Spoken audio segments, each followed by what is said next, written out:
Hey guys, it's Tainted Sun, bringing you some audio commentaries for WCR. So, I'm gonna do 5 audio commentaries today. 5. So, I think it'll be pretty cool. You guys can tell me if you like it or not. So I'm gonna go ahead and get the first game started. It should be called Game 1 or Audio 1 or something like that. Let's go ahead and get it paused up at the 1 minute and 30 second mark. I'll just talk about what I'm basically gonna show you. So, I have a game. It's a human versus night elf game.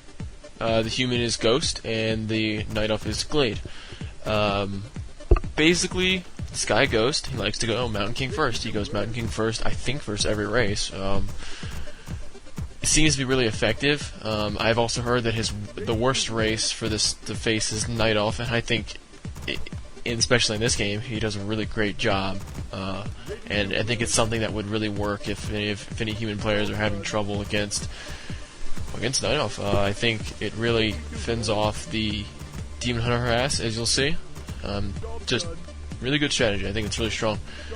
You'll also see good use of the human staff in this game, which isn't huge. It's not as huge as the Night Elf staff. You'll also see some good blocking, and I'm going to make mention of those blocking moments. If you don't know what blocking is, it's just using one of your units to stop your opponent's units from running away, and normally allowing you to kill them. But we'll get into that more when we get there.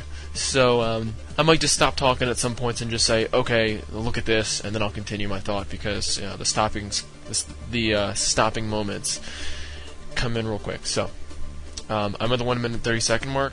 Fog of War off, either point of view, it doesn't matter.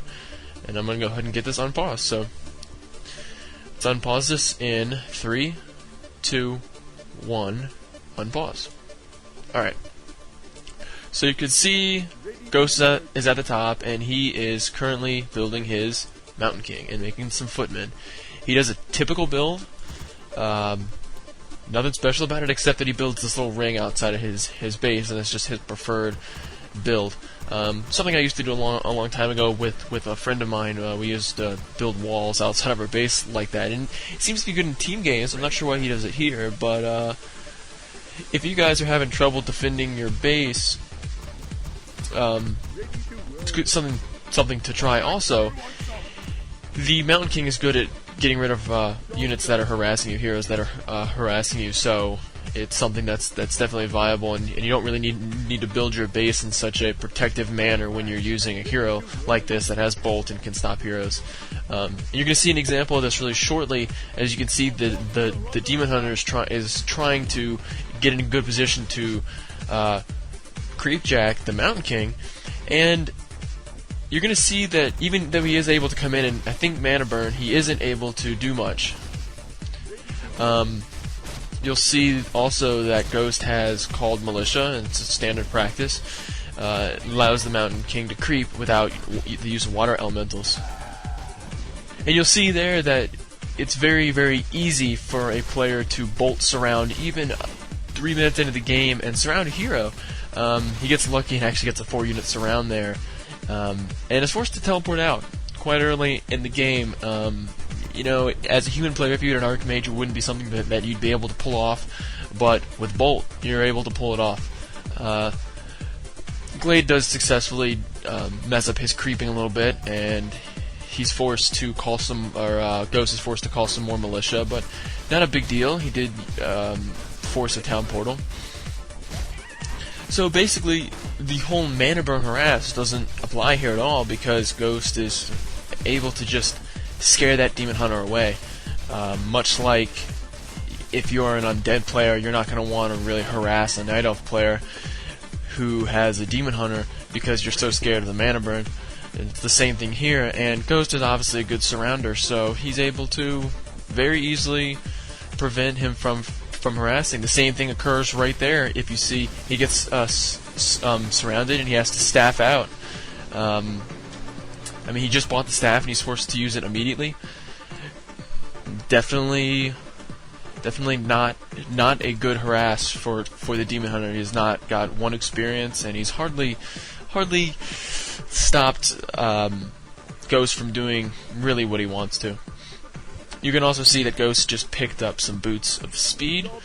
Definitely good on any hero who isn't going to be a fast hero, isn't like a summoner hero, hero that's going to need to run away, and good on almost every hero, but definitely something you need to get for the Mountain King, and almost any hero that's not your typical hero. Also, since you can't really tell, the Mountain King has trained Bash as a secondary skill, seeing as that you can't get Bolt and Stomp, because obviously it's just too much mana, especially if there's a Demon Hunter facing you, or fighting you using Mana Burn. You're not going to have enough mana to use both, even with Mana Potions. You also see early on that Ghost really doesn't get a ton of clarities. I think he might go buy one now, but he doesn't really use a ton of clarities. Sort of like a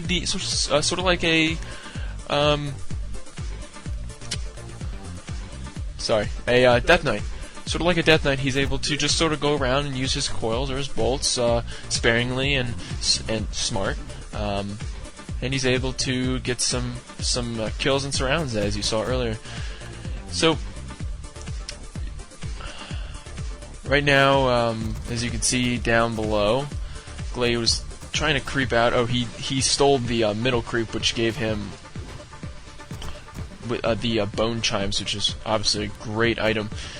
But here comes Ghost, and I believe he's going to get another bolt surround shortly, and you can just see how effective it is.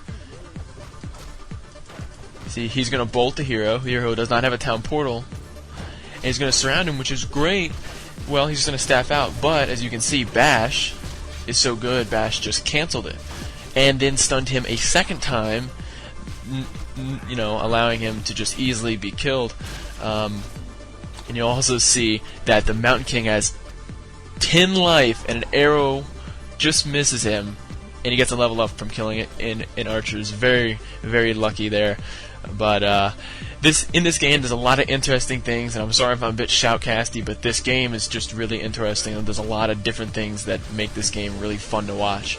And there you can see again, he pulls off another bolt surround really early on, and he also has a secondary hero now, which is a Paladin. Obviously, when you go the Mountain King first, you're going to need someone to heal him, and that's the Paladin.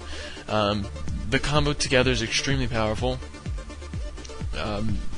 There's just no way around it. It's powerful. It's so powerful. It's almost more powerful than the Undead Nuke, and I'm surprised it's not used more often. You also see that Ghost decided to come in and cancel one of Glade's lures, and it's surprising how much that really affects the course of the game, is coming in and destroying those production buildings early. It seems to me that most players do this against Orc players because they don't want them to get those dreaded raiders, but it can be used against any player, and most likely it should be, because when a player starts putting up their tier 2 buildings, they're going to be putting those tier 2 buildings up in front of their base, and if you don't already, you should get out there and start trying to harass them and destroy them, because if you can delay that building, force them to cancel it, and it's just an awesome thing here. If you're watching the battle, you just saw a example of blocking there with Glade's Wisp, and basically I'm just going to go into an explanation of what blocking is and how it works, because nothing's really going to be happening that I need to talk about right now. Basically, what blocking is you use one unit and you want to block your opponent's hero, just any unit in general, from getting back to its base. So what you do is you bring your unit in front of your opponent's unit and click and hit the stop hotkey, so your unit stops, and then click to move them in front of the unit again, then stop, then click, then stop, and you just move them and stop them, move them and stop them, and you try to see, you try to predict where they're going to be. And if you can do it well, you can prevent the unit from basically moving much of anywhere. It's obviously easier if you have slow poison or a Naga, any form of slow, but you'll see that it's definitely something that works if you can pull it off. It's not as strong as surrounding is, but it's definitely something that is worthwhile, and I think you'll see 2 or 3 more examples of it in this game. So definitely something that you guys should try, and this game should give you a good example of what it looks like.